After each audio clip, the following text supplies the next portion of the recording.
Hey, welcome to the Upland Nation podcast. I'm Scott Linden, your host. Glad you could join me. I'm here in the Cabela's podcast studio.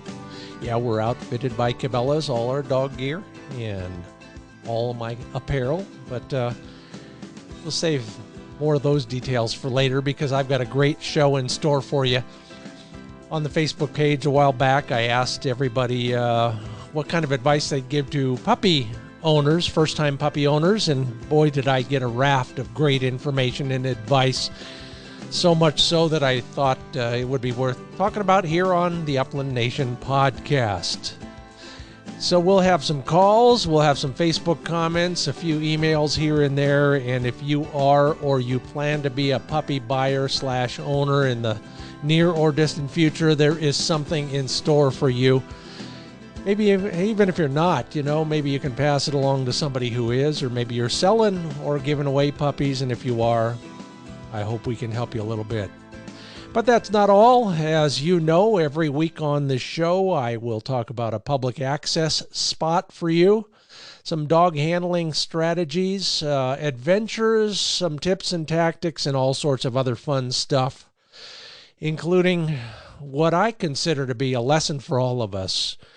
I had forgotten about a piece of public ground just down the road from my place that I used to run dogs at all the time. Easy to get to and lots of wide open spaces. Well, finally got a flick there a couple days ago for the first time in a long time. Started out great because the first thing I did when I pulled down onto the old rutted dirt road was I found an old friend from my Sporting Clays League team years ago. Ron and his lovely wife were test driving their new side-by-side, and I hope they are having a good time with it. And then later in that very same day, up on the top of that ridge, Flick finds a small covey of valley quail, and as we are marching further towards the setting sun, here comes my favorite lone bachelor pronghorn. I swear he's been visiting us once or twice a season for the last 5 years. Good to see you back there, Mr. Pronghorn. That's the joy of living out there in the West where all the skies are big skies and sometimes the weather cooperates as well. I hope you're having a great time. Your season is all over with, but for the preserve hunters in our crowd, and I love to do that myself once in a while. It just gives me another chance to put dogs on birds, and that's what it's all about in my book anyway. All right, well, we're going to get to your calls in just a moment, and then we're going to get to your Facebook comments. But in the meanwhile, a couple things to pay the bills. Sage and Breaker Mercantile. You can learn more about them at sageandbreaker.com.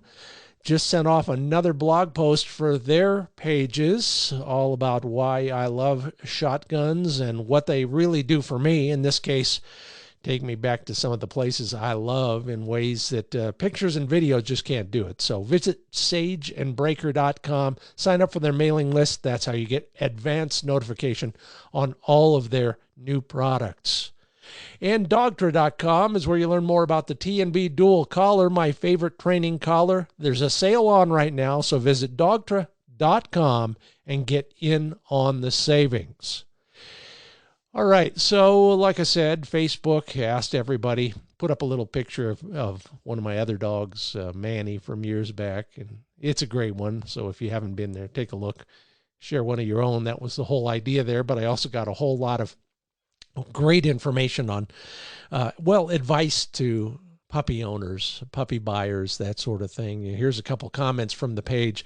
Bob England says, let your dog be a puppy. Keep it fun, and then lots of birds, early and often. Amen to that, Bob. We'll get into that in more detail later on. Eric Schoenfeld says, one word, patience. He's absolutely correct. Ponder that for a moment as I hit the red button and bring up a caller. And our first caller is from South Dakota. Jim, welcome to the program. Thanks, Scott. You said off mic you're living the dream. Tell me all about it, starting with your dog breed. I breed Deutsch Rothaar. Love them. Technically, mine could be one, but we don't go there. How are you doing in the testing program? Good. I'm judging as well, so I get a chance to see a lot of great dogs in the field. Well, good for you. And all of us who do test in whatever organization we're in, thank you, judges. Jim, you are one of the first I get to thank personally tonight, at least. Yeah. So you've been around the block a few times. You've seen it. You've done it. You probably got the T-shirt. I asked on the Facebook page for advice for puppy owners, and you had some pretty basic advice. So why don't you just share it with us? Well, I guess my comment was that you want to let the puppy be a puppy. And we were talking about specifically, you were talking about, what to do for new puppy owners, I believe. Right. And to me, that's really important because we want the puppy to do puppy things. I think you can apply too much pressure too soon and get a result that's undesirable. The second part of that was to praise the behavior you want. And to me, that's probably the most, very important. But the first part of it, let the puppy be a puppy. So as trainers, hunters, we want to, I tell people I'm training for or having a puppy go to this home, I always tell puppy buyers, listen, the best thing you can do for a hunting dog is to get your dog out in the field and hunting, whether it's in the woods for woodcock, whether it's in South Dakota pheasants, anywhere you can get wild game, if at all possible, is the best way to create a hunting dog. Now, what we do while we're out exposing these young puppies to this type of scent environment is, are we praising the behavior? Are we encouraging the behavior that we see as good? Are we, as an example, are we, say I see a puppy going over and eating deer poop. Now, I don't want to praise that behavior. That behavior typically goes away later on in life. But what I would do is ignore that and I keep on walking. Now, if I see a dog stop on scent and start getting the tail will kind of lower a little bit and start going side to side, now I know we're probably tracking something worth exploring. So at that point, I would turn towards the puppy and kind of walk with the puppy to encourage him or her to, yeah, let's check this out. That's what I mean by, encouraging our puppies to do the things that we want. I love it. It is a corollary to something I learned about 5 dogs ago, which is 7 praiseworthy opportunities for every correction, if you will. So we're heavy on the positive and very little on the negative. Am I reading you right there? Correct. Okay. And I would say the best advice would be positive reinforcement at a young age, however you want to do that. And because I think later on in, once the puppy's a year old or more, there we can start getting into a little bit more formal training, more resistant training, that kind of stuff. Great. Well, well considered and great advice from somebody who's been there and done that. Jim, thanks so much for being on the Upland Nation podcast with me. Oh, thanks for having me, Scott. Appreciate it. You bet. Bye-bye.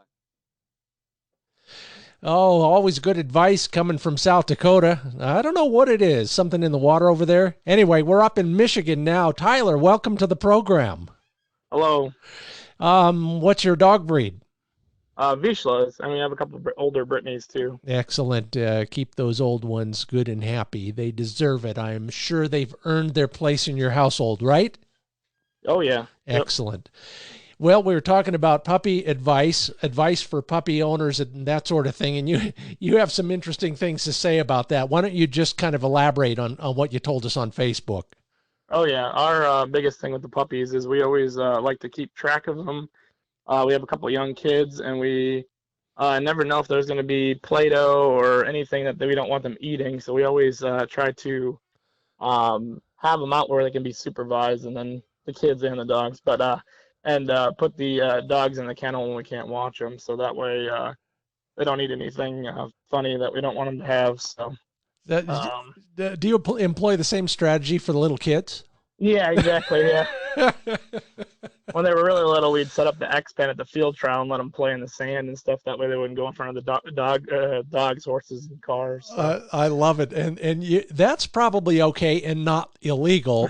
Putting them in a crate. Yeah, somebody might call the Child Services Protection Division or something. Right. Exactly. It's not a cage if it has a door on it. Well, a lot of I had a beer last night with a friend who refuses to use a dog crate.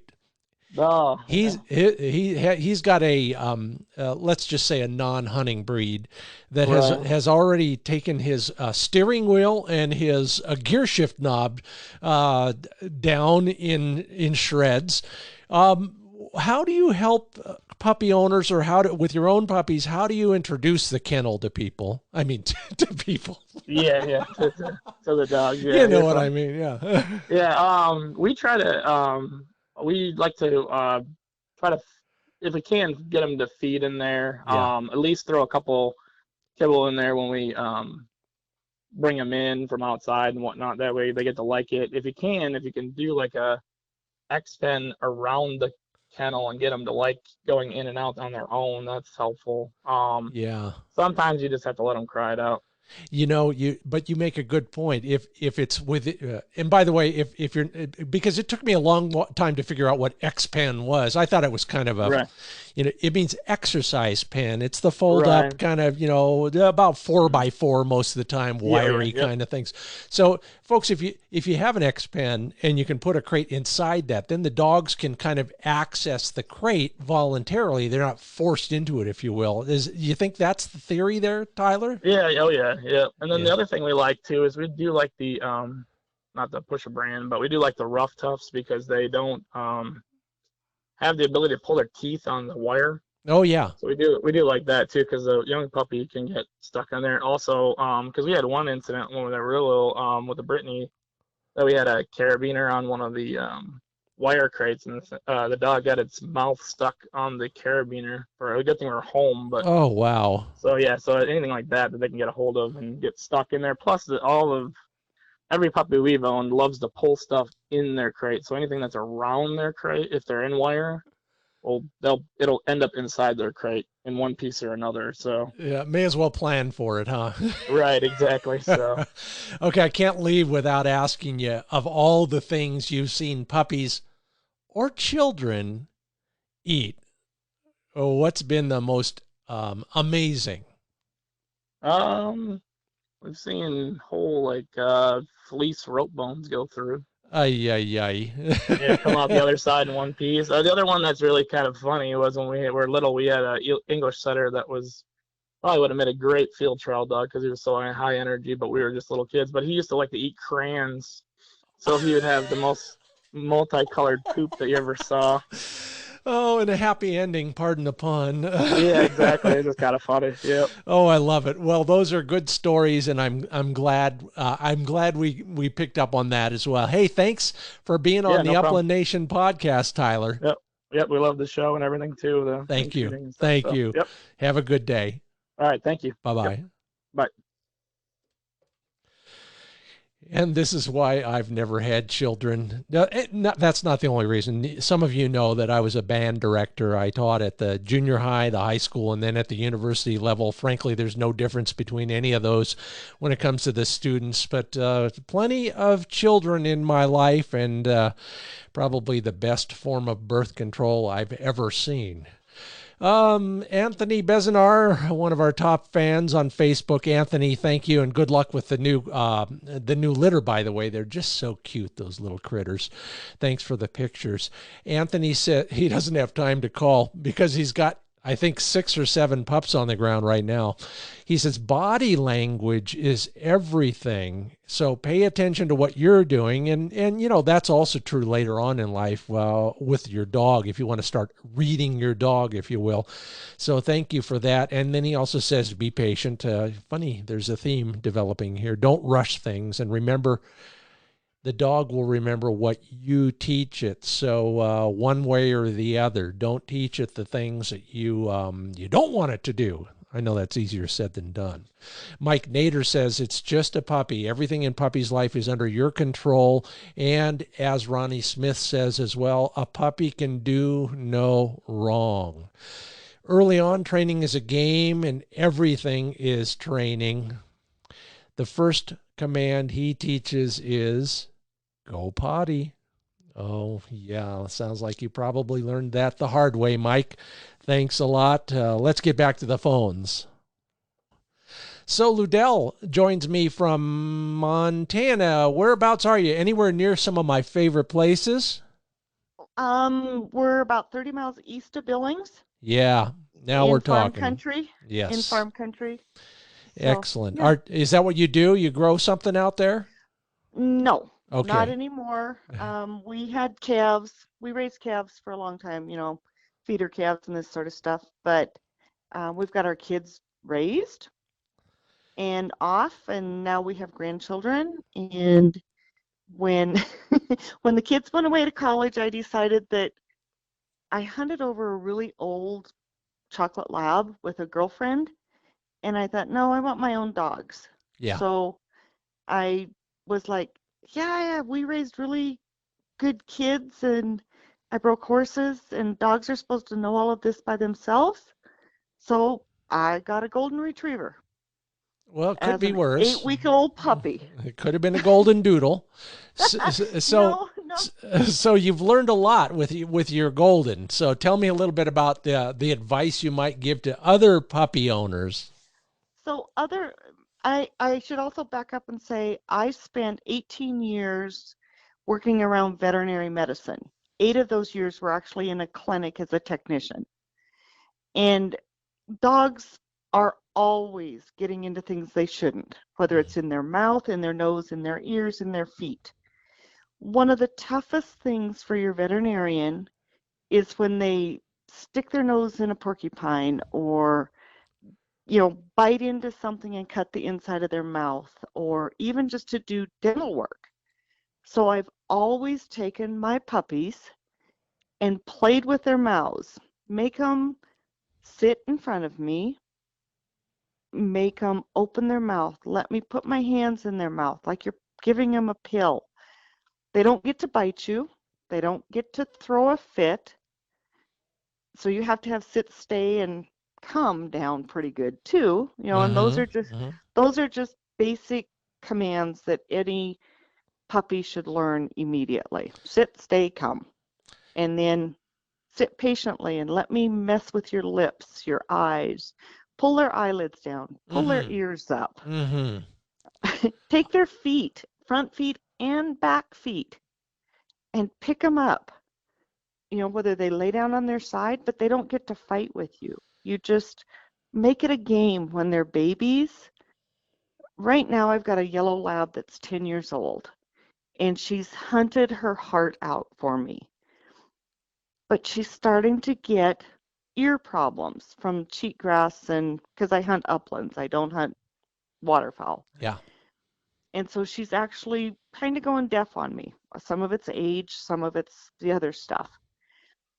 But when she looks funky at me, you know, with her eyes look like she's in pain, I just bring her over to me, set her down, pick up her ears, smell to see if there's an awful smell in there, you know, to see if there's any crusty stuff in it. But I've done that with all my dogs. Bobby, my husband, has a blue heeler coyote decoy dog, okay? We did the same thing with him as we did with our bird dogs. We get to play with their mouth, mess with their ears, pick up their feet. And our veterinarian loves us. Oh, you are a hero. You know from both sides of the exam table what we're talking about here, and it's absolutely true. And the sooner you can get on that stuff, the better. A puppy doesn't know it's supposed to be agonizingly terrifying if they have been exposed to it from the very beginning. You know, and you say you broke a bunch of horses. Did you ever do much with very, very young, like just born foals? A lot of the horse people do almost the same thing, don't they? Yep. Yeah, we always had, I was just raised on a ranch, so we just had regular horses, and we were always around our horses.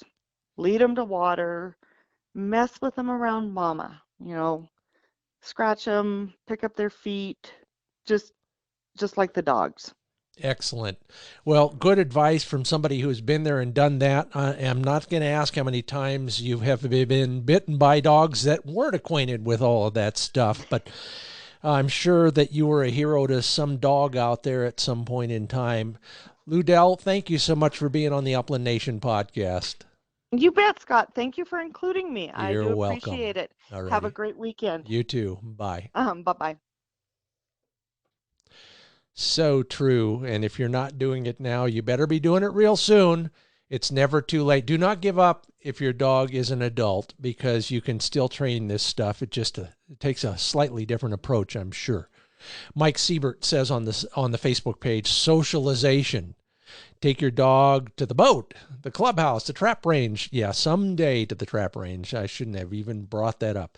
Show that dog horses and other dogs. Put them in the car or let them watch cars from a safe distance. Everything. All of that, so true, Mike. And then all of that helps them to learn and trust you. Absolutely. Chad Olenschlager. You got any relations, Chad, in the NAVDA program? I want to talk with you and your good friend, I'm sure, with a name like that. Greg is also part of your clan. Chad also talks about getting a crate, no free running in the house or in the vehicle. Dogs need boundaries just like kids. Yeah, isn't that the truth? And that probably is where we ought to draw the line, because we're not going to talk about electric collars and kids. Are we, Chad? No, I didn't think so. All right, let's get back to the phones. And on the phone with me right now, Tom. Tom, whereabouts are you, by the way? I'm in Georgia, Atlanta Metro, south of Atlanta, Sure. in a town called Peachtree City, which has the nickname of the bubble because the kids grow up here kind of insulated from the real world, so to speak, but not really. But that's kind of the inside joke. I think I get it. And one thing I'll never get is, how can you possibly have so many things named Peachtree down there? I don't know, because when we moved here and we were in an apartment, we got like a moving assistance from the company my wife worked with. But anyway, the guy went to Peachtree somewhere downtown Atlanta because he knew where it was, right? Sure. Yeah, well, yeah. He was 40 miles off. But every town has streets named Peachtree this and Peachtree that. So that's, and they change the names of the roads all the time. So that makes it interesting. Well, the only thing more interesting than too many peach trees is puppies, and you have some great advice for us. And being a crafty kind of guy, let's start with that. First off, you got a puppy coming, you said? Yeah, May the 15th, Sunday morning. We're picking him up in a town just east of us here. What are you getting? We're pretty excited. You're a Springer kind of guy, I think. Yeah, that's one of my weaknesses right there. That's that's an indication right there that I'm not really that squared away. Well, we won't hold it against you. This is an ecumenical podcast. For those of you who are looking it up right now, I think that means we'll take all comers as long as it's got four legs. We're okay with that. So, Tom, what kind of advice would you have for a puppy owner that you are going to actually employ starting on the 15th? Well, I remembered I my wife and I, we don't always agree on this subject, but I bought a dog out in California from a world famous show dog breeder. I've always had the bench bred style. I just prefer that. And that's a topic for another day because we could go on for the rest of Sure. history on that split of the field and show spaniel. But anyway, she was pretty devoted to the hunting side of it, even though she raised some world-class show dogs. And actually, she had one that was the highest winning, point, however you do it, scoring in the history of the AKC. But be that as it may, she said the biggest tip was the disciplines for the yard and the field is all about fun. And that's not always easy to do. I mean, I've made so many mistakes training, quote unquote, that we could write a book on that probably. Oh, absolutely. But that's a lot to it. And every time you lose your temper with a spaniel, you've set yourself back. Sometimes you never recover because of the way they bond with people. I think that's one thing spaniel people get hooked on is the way they're bred to bond with you. And I'm sure other breeds have a similar attachment, but I'm kind of bought into the idea that springers are kind of special in that regard. I could be wrong. Well, we would all like to think our breed is like that as well. And, I've been agonizing over this a lot lately because it's not only with dogs, but it's with many of the people that we all have to encounter. There, Yes. I think maybe a safe approach is if there were a way to show disappointment as opposed to anger with a dog. Really, yeah, because you have high expectations and you build up these I was thinking about that. The podcasts are great and the books and all are great, but I also suffer from a golf addiction, and that's two things. And then bass fishing, I'm pretty well messed up. There's real no hope for me. But the more you read, sometimes you build up these arbitrary guidelines in your head between the ears.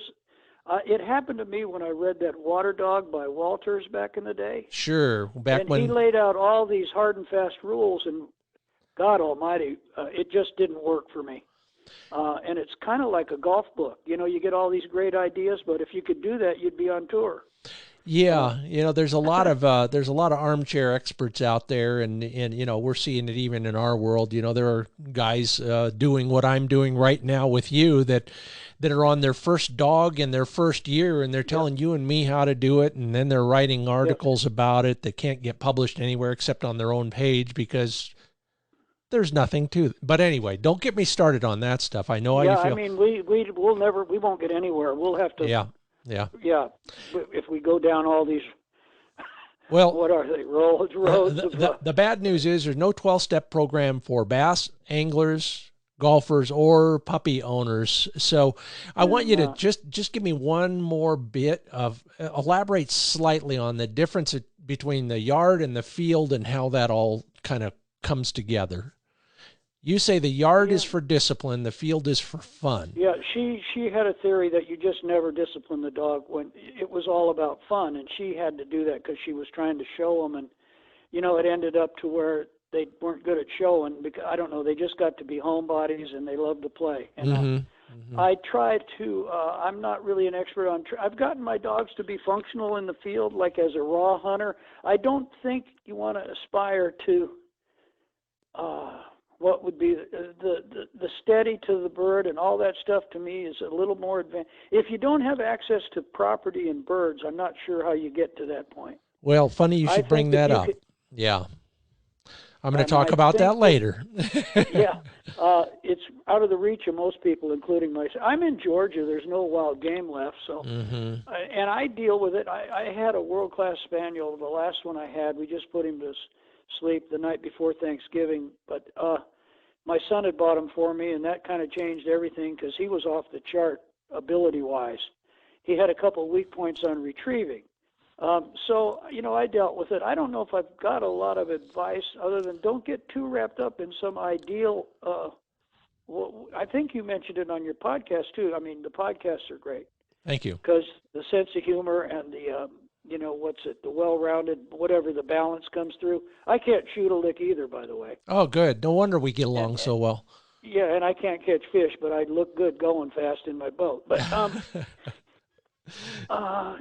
don't build up these arbitrary guidelines that often you pick up from reading or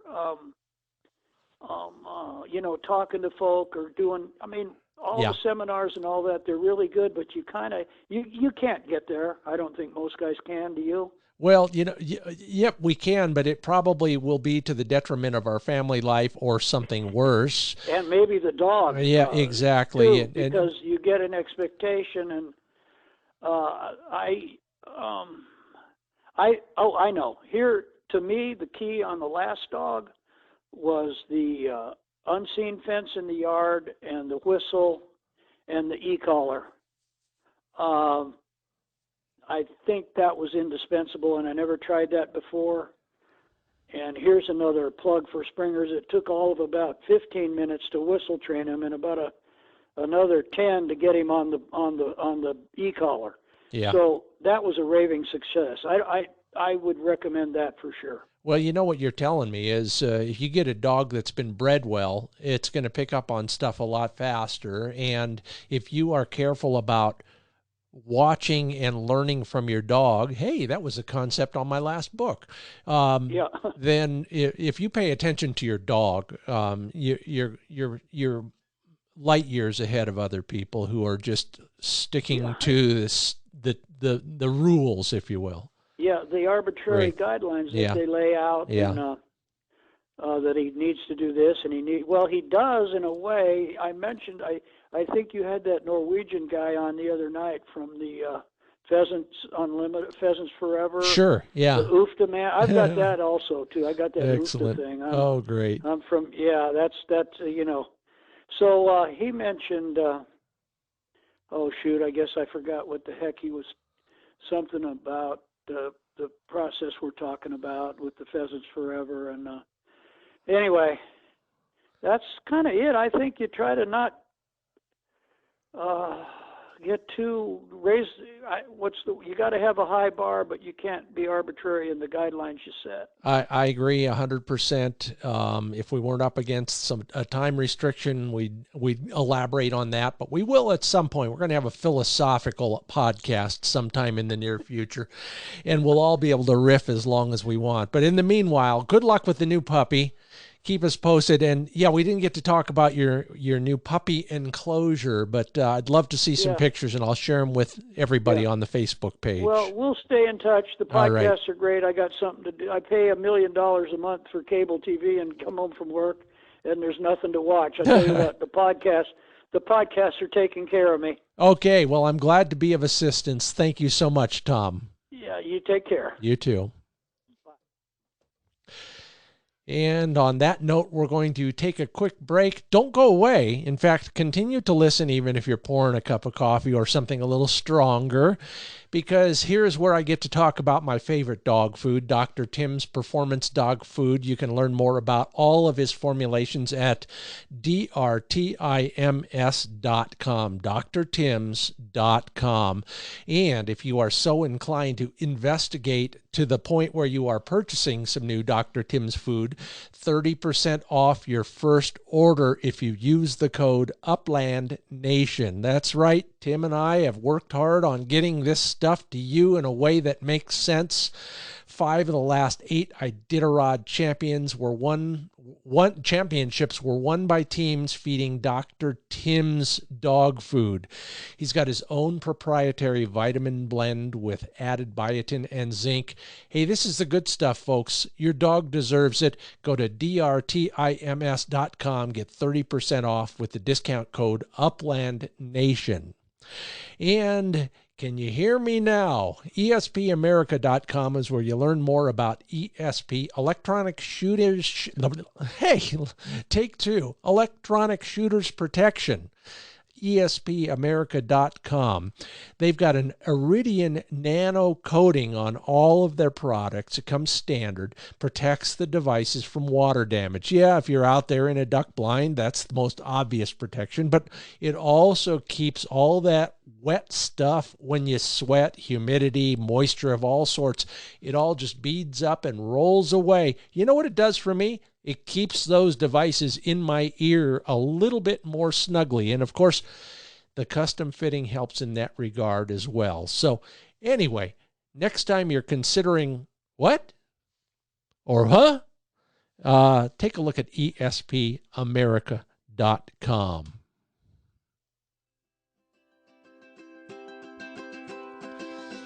And then take a look at something that I have been a believer in for 5 German wire-haired pointers. This is the Handle It segment where we talk about all the stuff that I've been learning the hard way so you don't have to.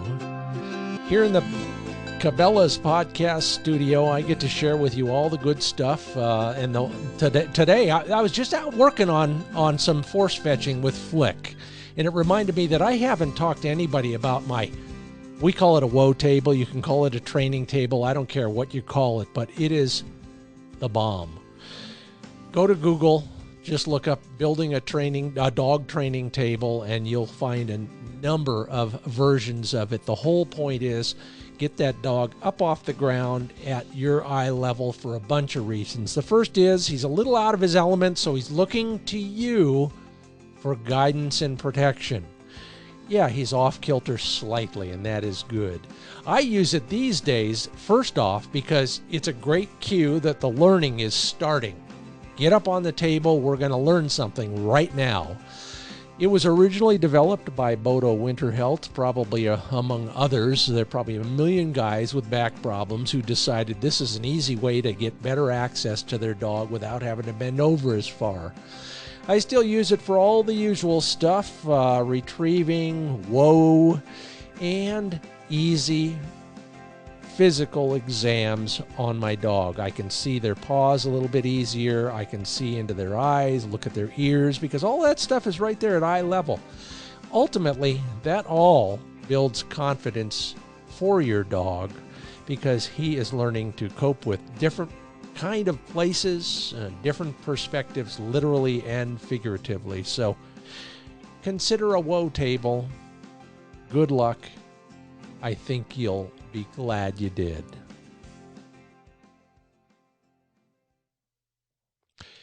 And now let's get back to the show here. Welcome to the Upland Nation podcast. I'm Scott Linden, your host. I hope you don't mind talking about dogs a little bit once in a while. It's my favorite subject. That's why I did write that book, and that's why I make the television show Wing Shooting USA. I hope you'll watch it. I'm still told, any day now, it'll be back up on Amazon Prime. You can always watch it on YouTube. In the meanwhile, talking puppies, advice from and for puppy owners. Becky Skank says, love. Even working dogs need to know they are wanted.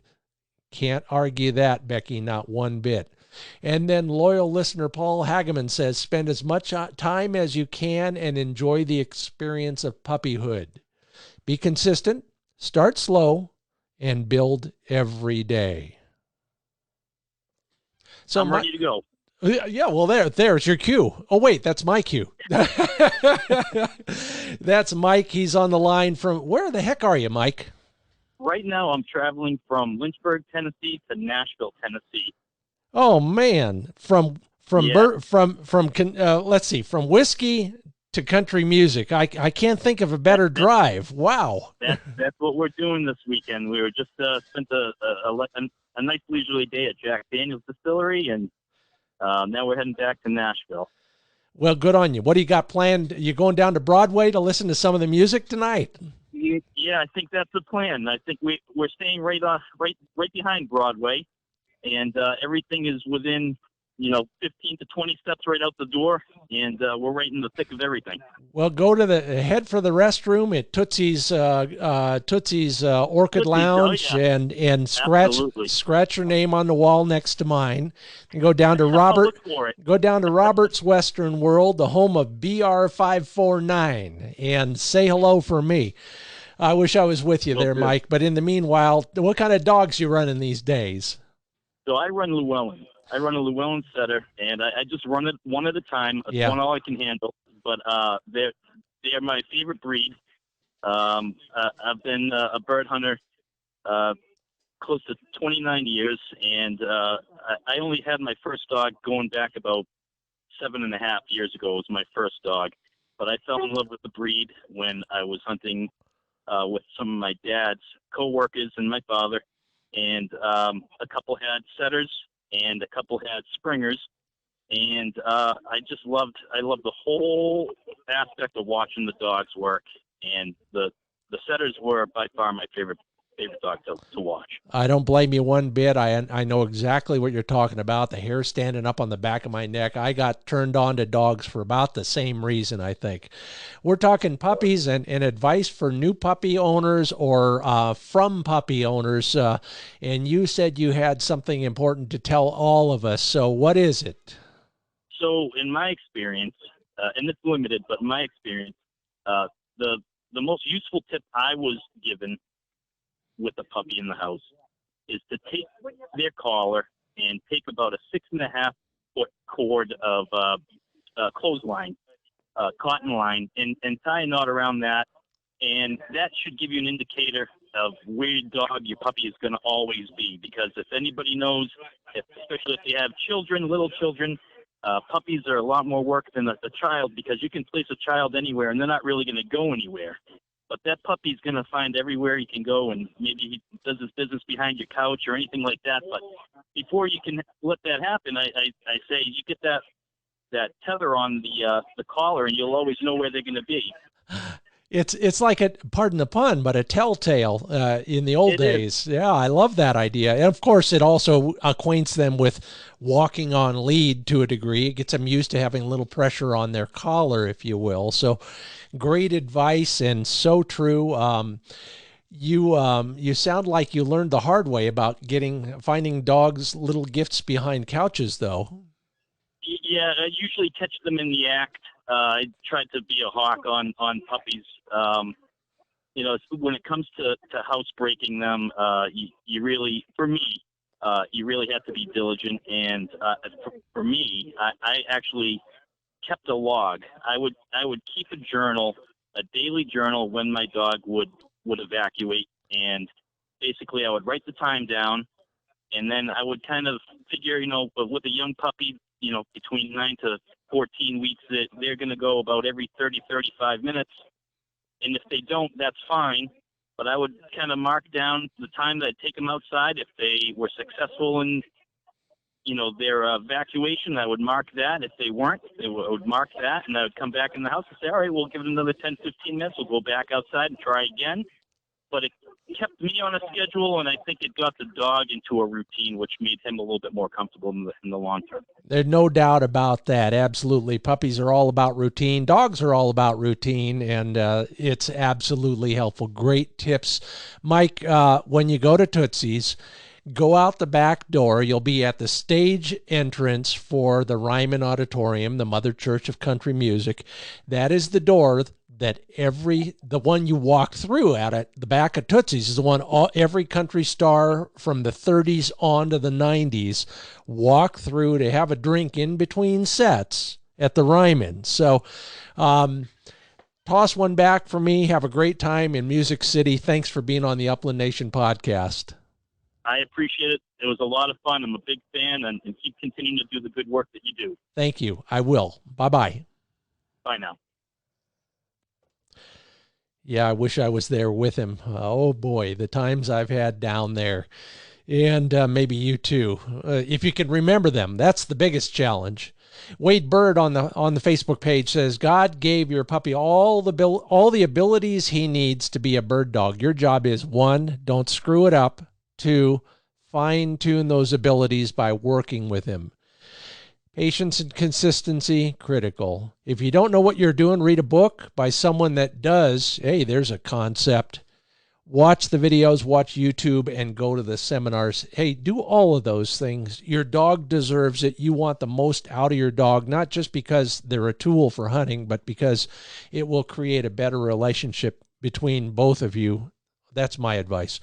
But Wade, good stuff. Thank you very much.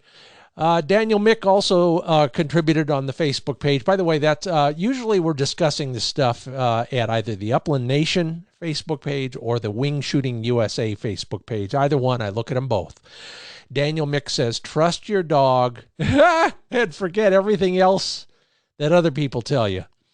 Daniel, I think 90% of the time you're absolutely right. Thank you for keeping it real, man. Okay, calling from the 619 area code. That used to just be San Diego. Dean, are you down in that general vicinity? No, actually, I lived there a long time ago. Ah. And got my phone there. I live in Denton, Texas now. Nuts you country. I almost went to the music school down there back when it was North Texas State University. Now I think it's got a more highfalutin name, doesn't it?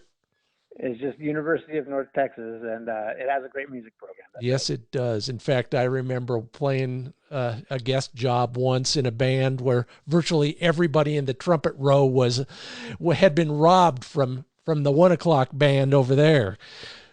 Oh yeah, the 1 o'clock band. Yeah, they're fantastic. They're really a pleasure to listen to. Absolutely. You sound like you've been around the block in the music world. No, I mean, when you're in Denton, it's a small town just north of Dallas, and the university is, basically the center of life there. So yeah, everybody in town knows the UNT music department. Okay, well, enough insider information. We're being selfish here, so let's get back to the topic at hand.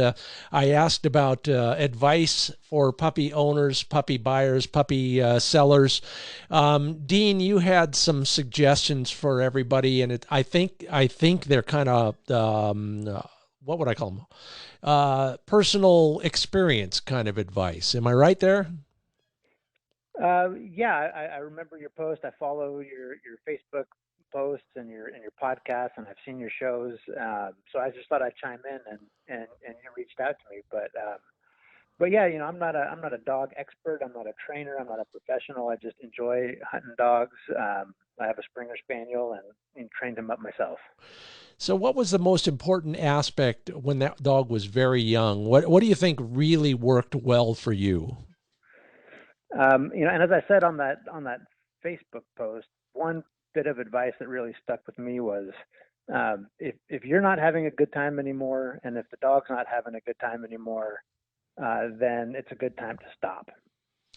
Training should be fun. It should be a bonding experience between you and your dog. And if you're starting to lose your temper, or the dog is really just not in the mood to listen, then it's a good time to just stop and play and bond in other ways, and then come back to the lesson later. Well, that is absolutely correct, and thank you for the cue, Dean, because here's something I wish I'd made a note of, but now I don't have to. The best book I ever read about puppies was by the Monks of New Skeet, N-E-W, new word, S-K-E-T-E. They're up in upstate New York. They raised German Shepherds as their ministry, if you will. They wrote a book called The Art of Raising a Puppy, and it reminds me that their number one contention is that training should build that bond, not break it down. So this whole idea of making it positive almost all the time, and always on a respectful level, if you will, both a two-way respect, all of a sudden it does change the dynamic, and it sounds like you're on the same wavelength. Yeah, absolutely. Dogs will respond to that small correction, just a simple no or a change in your tone of voice. But when it starts to get more than that, more than a simple correction, and the dog is just not enjoying it, and you're losing your temper, you're not having fun, they're not having fun, especially with a young pup, it's just better to come back to it. And even with my dog, a command, when he was a little pup, a command is basic as sit. One day he might do it really well, and the next day he's just distracted or wants to play or do something else. So, it's easy to lose your temper in those situations. You don't always see this nice linear progress. Sometimes there's some ups and downs in training, and the temptations to get frustrated and lose your temper. And the more you can avoid that, I think the better for you and the better for the dog. I mean, you want to enjoy your dog, and your dog wants to enjoy your time, and that's the most important thing in my book. Amen to that. Good job. Hope you're getting out and hearing some of that great live music in Denton there. Thanks again for being on the Upland Nation podcast. Great. Appreciate it. Up there in the 509 area code where, hey, you know, back when I was doing Field and Stream Radio, that was where my first affiliate was, in Omak. Lee, welcome to the program. Thanks. Still got a radio station there? We do. Yeah. KOMW. Yeah. OMW, I remember it well. That was back in the day. Wow. A lot of country western stuff. Yep. And they liked their outdoor stuff too, and I'm appreciative of that, by the way. Yeah. So Lee, we're talking puppies here. What kind of dogs are you running these days? So I am a breeder of Deutsch Drahthaars, and so I run. I've got 5 of them right now, and I just tested 2 puppies in the HCP this last year, and then I've got a 7 or 8 year old male and a 5-year-old female, and then these 2 pups, and then I've got my ancient girl who's going to be 14 in May. Wow! If she makes it. Oh gosh. She's on her last leg, so it's kind of a sad thing to watch her. Well, let's talk about something brighter. Yeah, we'll get to the puppies in a moment, but first off, way up there, what are you hunting up there? Or are you going far away to hunt? No, I'm a chucker hunter. So yeah. I hunt chuckers and have hunted some of the same grounds since I first moved to the Okanagan County in 1974 after I got out of college, and some of the kids I was teaching at the high school I taught at told me about chuckers, so I went out and tried it, and I love it. I just love the country, love the setups you get with the dog, love the birds, love to eat them. So I don't travel very much. I just hunt that. In fact, I've only traveled to hunt maybe 2 or 3 times in the last 40 years. So. Wow. Well, you're a lucky guy to be that close. I just finished a story for a magazine I can't tell anybody about quite yet about chucker country, and my only regret is it's so far away. I have to break down and at least make a long weekend out of those trips, but I'm glad to do it. Well, good for you, and good luck with the 14-year-old. Let's talk about your puppies and your puppy knowledge, though. You have some advice for us. So I do. I mean, basically, when I have a litter of pups, I of course send them out to people, and my best advice is, you've got to make this dog a citizen first, which is what I wrote in my little comment to your thing. Yeah. And by that, you've got to live with these dogs. So you basically want them to live under your rules. It's kind of like raising a teenager, Yeah, you can go out, but your time back is the time I set, not, that kind of thing. Yeah. So in that respect, just living with them in the house. I kennel my dogs, but I also have them in the house. And when they're in the house, I want them on their rug. One of the pups right now, when she comes in the house, jets till she gets to her rug, and then she stays on it because that's what she's been taught to do, and that's her limitations. And she can, if we ask to visit with her and come over and pet, of course she'll do that, and she'll come over. So, there's other things too. You don't want a dog jumping on you, so you teach them not to jump.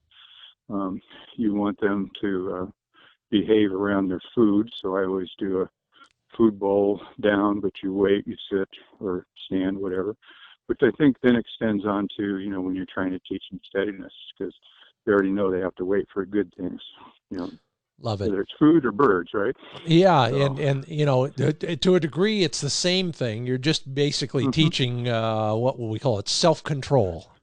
Right. Yeah. And that's a big part of it, is that self-control, so that you can live with your dog.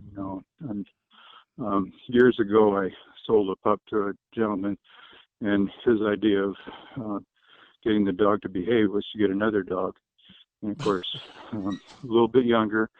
So the older dog, or, the pup that got to be with the pup I sold him, was a little bit younger. So, of course, the dog I sold him just started pounding the dog. And no one was out there to do anything with it. It was a backyard situation. They just let him. And then it got to be where it was, intolerable. And so there's a dog that didn't learn to be a citizen, had no idea of what it took to even live with another dog. So, it's fun when dogs play together when they're puppies, but you got to also, at some point in time, make sure that they can stop. You know, I've got a 3-year-old. He could be registered VDD, but he's not. But anyway, he's you know, every day I'm reminded that you know, if you I guess I'd call them eliminate the problems early on, it makes everybody's life better later on. Right. And that's what I'm talking about, is you eliminate the stuff you don't want to see later on early. Yeah. And then you're set. And then, you know, I like to get my puppies out on wild birds as soon as I can as far as hunting. And, you know, I let them almost teach themselves. And you find it enough truckers to know that a cubby bird does that really well. Damn it. Yeah. That's why they're called devil birds. But I love them too. Yeah, absolutely. In fact, have a whole discussion about that. You know, we should do a chukar hunting podcast someday, just to scare everybody else from trying it, because then we'll get the hills to ourselves.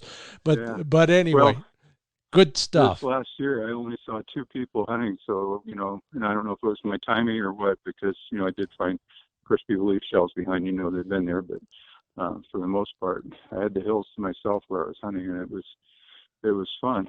Oh, I bet. Fun. Yeah, that's half the reason right there. Right there. The other half is all those dogs that you haul and that I haul up to those hills. Great stuff. You got any upcoming tests for any of your other dogs? So the 2 that I tested through the HCP I'm going to try and get them ready for the VGP, you know, the utility test. Yeah. The DDA or the DDA puts on. DNA, sorry. Get my abbreviations right there. So I'll be getting them ready for that, and that's the test, of course, that has the, you know, fox in the box and the fox drag and blood tracking and all that stuff. So yeah, that's going to be a project for this year. I'll say it is. Good luck on all of that, from finding the raw materials, which I know can be a challenge sometimes. It is a challenge. To the training beyond all that. So good luck to you, and thanks for the great tips. Thanks for being on the Upland Nation podcast. I appreciate it. Thank you. Appreciate it much. Take care. You too. All right. Oh, some great advice from up there, and now from down there. Where are you calling from, Ryan? Jacksonville, North Carolina. Okay, so maybe some quail out there. Welcome to the Upland Nation podcast. By the way, everybody, I'm Scott Linden, your host. Thanks for listening. And Ryan, we've been talking puppies and advice about puppy ownership and training and all that sort of thing. You wanted to chime in on that topic? Yeah, I'm kind of passionate about it. I enjoyed having a puppy. The puppy stage is it's definitely one of my favorite parts of bird dogs, and I would borrow other people's puppies if they'd let me. Now that's not a bad income revenue stream right there. I'm going to remember that. So what is it about? I mean, if you sound really passionate about it. If you're willing to go to lengths like that, well, what is it about puppyhood that gets your blood flowing? I really like the learning phase. Yeah. I love when they are learning, and the moment that they learn something new and they really get it, and it's kind of a happy moment for both of you.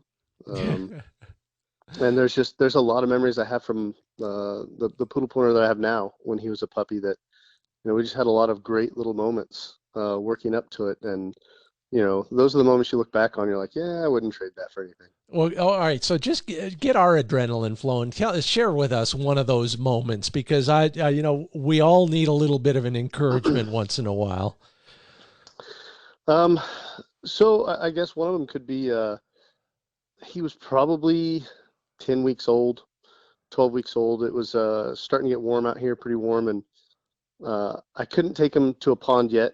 I wasn't willing to risk it with anything that might be blooming or anything in the ponds, but I wanted to introduce him to water. So we bought a little swimming pool for the backyard. It was, you know, one of those ones that's like a blue plastic. Well, I know it well.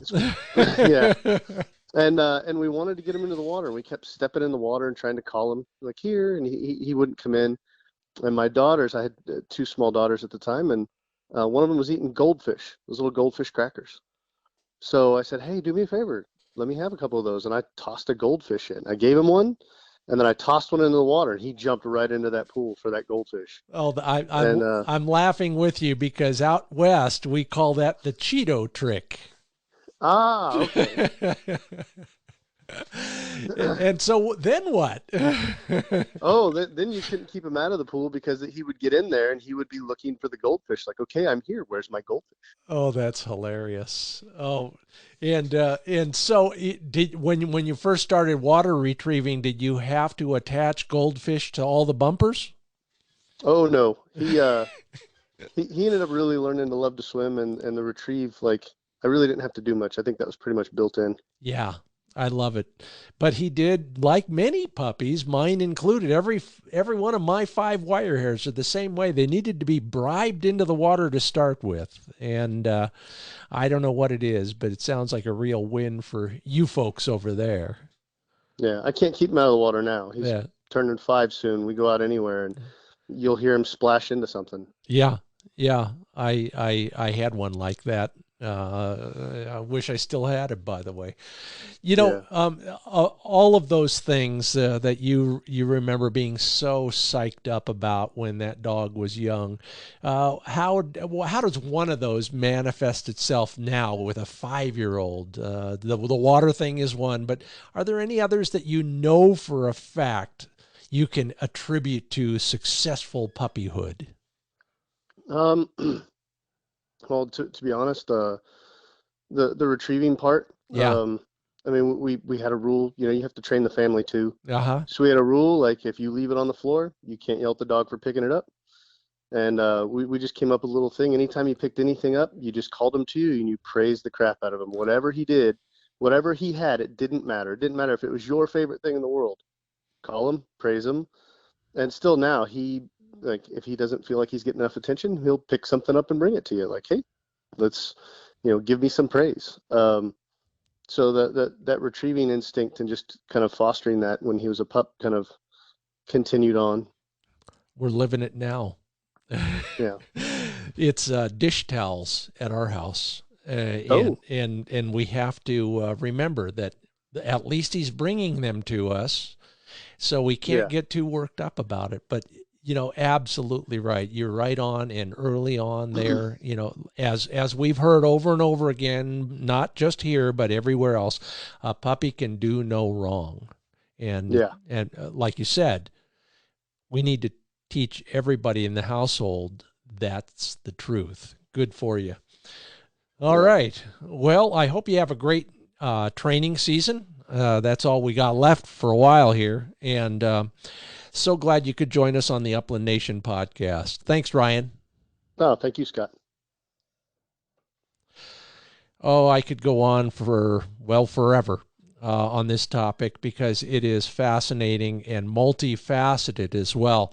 Leave you with one more bit of advice from our Facebook page. Jeff Schnipkowite, I think I said that right. Jeff, you can correct me on Facebook if you like.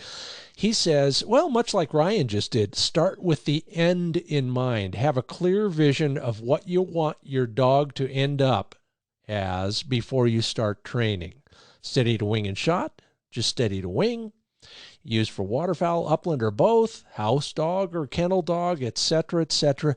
Yeah, as Dr. Martin Luther King said, keep your eyes on the prize, and eventually that dog will fall right into line with your own vision, and everybody will be on the same page. Thank you, Jeff. Thank you, Lee. Thank you, Ryan, and everybody else who was on the program. Now, quickly, stick around. Don't go away. I've got some more tips on where you might be able to hunt. Number 3 on my list of my 3 favorite places to hunt, coming up right after we talk about Gunner Kennels, our newest sponsor. Gunner.com is where you learn all about the best dog crate you'll ever need. Made in the United States of America, all sorts of interesting and fascinating features. You can learn all about them at Gunner.com. Lifetime manufacturer's warranty. That's how much Addison and everybody at the world headquarters believes in their products. And you will too. An escape-proof door system. Now, how many times have you seen on Facebook somebody asking for advice on how to keep their dog inside their dog kennel? Yeah, it ain't going to happen any other way except with a Gunner kennel. Learn more at gunner.com. Don't forget they're now offering financing. So if you are looking at trying to protect your dog in the best way possible, gunner.com is where you do it. And you know how much I love my Dogtra T&B dual collar, training and beeper and vibrator and the tone feature, which I use as an extension of my whistle now these days in the field. Learn more at dogtra.com, and if you are buying anything over $200, shipping is free, and you'll get another 10% discount if you use the discount code SLUN10 at dogtra.com. There's a March bundle deal on right now. You can get some collars for as little as $179.99. Dogtra.com is where you learn more about all of their products and all of their great deals.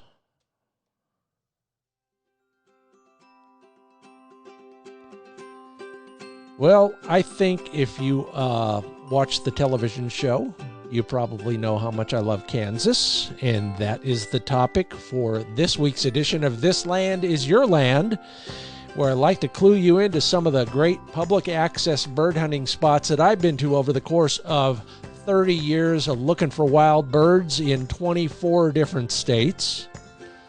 Number 3 on my list of top 3 states is Kansas. One of the reasons, kind of got a vibe like South Dakota, especially in the west. Wide open spaces like Montana. And then there's the joy of discovery. Most people haven't even considered hunting in Kansas, and that's their loss, and hopefully it won't be for long. Before it's on everyone's radar screen, get over there and walk around on some of the 1.5 million acres of walk-in and public ground. Last few years, they've had the best bird hatches in a long time. Now, they're a little bit less civilized when it comes to services for hunters, but there's a growing appreciation in rural Kansas for the dollar bills that you and me leave behind when we come there hunting. Another nice thing about Kansas is the mix of habitats and species. You can hunt prairie chickens in a few places, bobwhites in a few more, and ringnecks in a few more. Sometimes 2 of those species in the same hunt, like we did on some of the most recent episodes of Wing Shooting USA. In fact, I think this week on the show, we're hunting public walk-in ground near Osborne, Kansas. So get a close look there. It'll be up on YouTube very soon. You can watch it on Pursuit Channel right now. And if you're looking for more about Kansas, you'll find out things like this at findbirdhuntingspots.com. 4-bird pheasant limit. A non-resident license that is not only affordable, it has a 365-day life cycle, so you can start late in one season and hunt early the next season, and you don't have to buy another license. And it's warmer, longer. They're a little bit further south, as you well know, than many of those other great pheasant states. So take a look at Kansas, learn more about them at my new website, findbirdhuntingspots.com. There's a keyword search right near the top now, so you can just type in Kansas, hit the button, and find all the articles about that spectacular state, Kansas, United States of America, and this land is your land. One more reminder that if you are looking for hearing protection, you only got 2 ears and hearing loss is permanent. Learn more from my friends at ESP, that's Electronic Shooters Protection. Their website is espamerica.com. And with that, thank you to everybody who participated in the Upland Nation podcast. Great advice, some great stories. Love talking puppies, love talking bird hunting, love talking to you all about that kind of stuff, whether it's here or on the Wing Shooting USA or Upland Nation Facebook pages. Great ways to talk to each other. Feel free to chime in anytime. Feel free to rate or review this podcast wherever you get your podcast. I sure would appreciate it. It does help. It really does. You do that, or you sign up for my mailing list at findbirdhuntingspots.com, and you're entered to win that pointer over and under shotgun. I'm headed back outside, going to that same spot again with Flick. We're going to end the day, watch the sun go down, and drink a tall, cold one on the top of that ridge line. Maybe the pronghorn will be back. I hope you're going to do something similar real soon. My name is Scott Linden. I'm your host. Thank you so much for listening to the Upland Nation podcast.